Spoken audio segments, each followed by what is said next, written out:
Hello, welcome back to the channel, and this is a channel where we give you reviews, playthroughs, unboxings. Generally like to talk a load of bollocks about tabletop gaming in general. And in this video, we're going to be talking about an expansion for the wildly popular Ticket to Ride. We're going to be talking about Ticket to Ride the United Kingdom, and in this game, you will be placing your trains on the map, trying to create routes that will give you points that will allow you to win the game. So in this video, we're going to be giving you a very brief overview of the rules, but telling you what we do like, we don't like, and we'll come back and we'll tell you whether or not Ticket to Ride United Kingdom is worth your time and bother today and in the future. So remember, if you're new here, then please consider subscribing to this channel, hit the like button and all that YouTube bullshit. See you after this. Bollocks. So Ticket to Ride United Kingdom, how'd you play this game?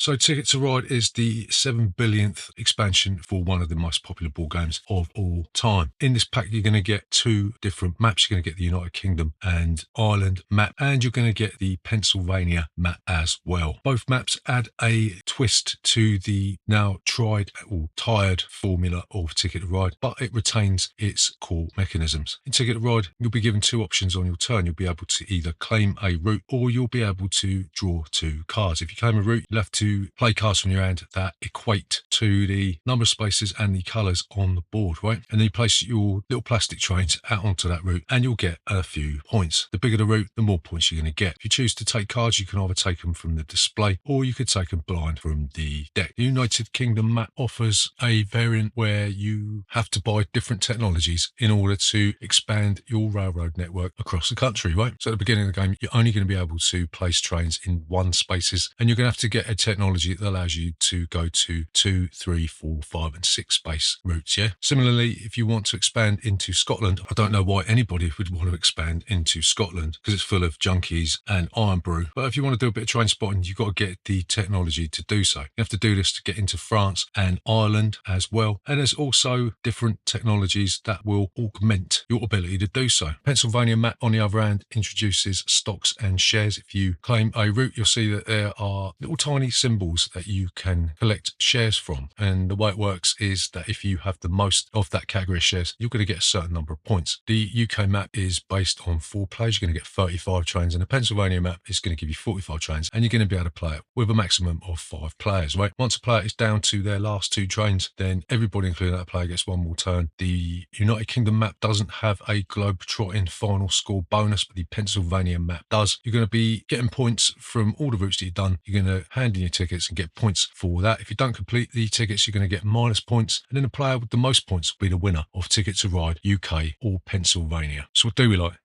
about Ticket to Ride United Kingdom?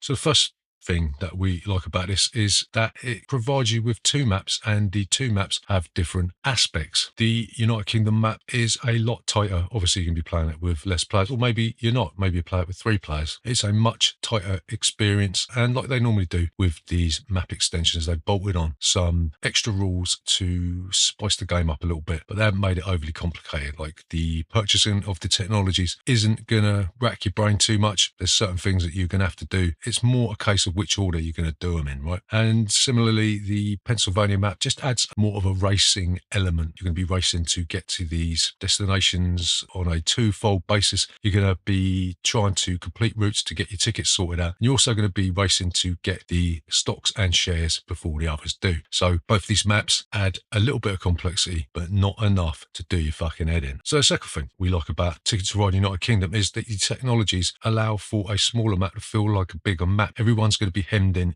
England for the first portion of the game, and it all depends who wants to go where. If you want to go into France, then it's more often the case that the other players are going to avoid that. They're going to go into Ireland or maybe Scotland, right? So it's like a staggered form of expansion in this. It's not just a free-for-all where people can go wherever the fuck they like, and the technologies act as like a gatekeeping aspect to the game quite well. So the third thing that we like about this is that the stocks add a lot of tension to the Pennsylvania map. If this was just going to be be a bog standard Ticket to Ride game, you'd be just trying to complete your tickets, wouldn't you? You wouldn't be particularly bothered about much else. But knowing that you are only one ahead on the PP stocks and shares, and then suddenly that 30-point margin is within a hair's breadth of it being taken away from you, adds a much needed level of tension to this game. So yeah, the stocks and shares, piece of piss to explain. Nobody's going to be staring into the bog thinking, what the fuck are they going on about? I suppose the only downer is that when the stocks run out, then you're going to be looking elsewhere to try and get some extra points, right? But yeah, stocks and shares are a fantastic addition to what would otherwise be a very boring and mundane experience, yeah? So don't we like about Ticket to Ride United Kingdom? So the first thing that we don't like about Ticket to Ride, and this is a thing that's plagued Ticket to Ride for me since its inception back in 2004 or something, and that's the fact that blocks still create a large level of frustration and annoyance for me. This has not been fixed in this game particularly well. There's still going to be occasions, especially on the Pennsylvania map, that you're going to get blocked in by that choke point down in, I can't remember where it is, down in Harrisburg, right? All it takes is for somebody to put a one route train down there and all of your plans of linking the west to the east have been blown up in a shower of shit. And there's nothing that you can do about it. I suppose you could, if you wanted to, play with the stations out of Ticket to Ride Europe, but I don't know if this is designed for that. I haven't tried it. So yeah, you're just going to have to end up wanting to punch somebody in the face. So the second thing we don't like about Ticket to Ride United Kingdom is that the icons on the technology cards can be a little bit confusing. Some of them are quite similar. I remember playing this when we first got it, and we thought that the tech that lets you claim larger routes was something else because it sounded similar. So we had to go through all of our texts and swap them out. And even then, you do spend a little bit of time thinking, well, which one is this going to be? Which one's that going to be? And the icons on the cards aren't really that intuitive. You're not going to look at it and go, oh, that's what that does. So yeah, there's a little bit of a pain in the ass. Could have done with a little cheat sheet. It's in the rule book, but when you're playing with 4 players, everybody needs to have one of them. Could have come with one of them, but it doesn't. So that's a bit of a boo-boo from Days of Wonder, isn't it? So final thing we don't like about Ticket to Ride United Kingdom is there's too many one-space routes on the UK map. Like I said, in terms of blocking on the Pennsylvania map, the one-space routes on there can lead to a lot of frustration. I suppose this is going to happen with such a small map. You're not going to be able to create large routes in the United Kingdom because it's quite a small country, isn't it? And I suppose that 40-pointer down the bottom, if you get that, then practically you're going to win the game, yeah? So I've seen games of this where somebody just hangs on, waits for their hand to get bloated enough so they can pull off that ferry to New York, and they sit there all smug while everyone else wants to throw this game into the recycle bin. So yeah, the amount of one-space routes is a little bit of a poo-poo. So to summarise, is Ticket to Ride United Kingdom worth your time and bother today and in the future?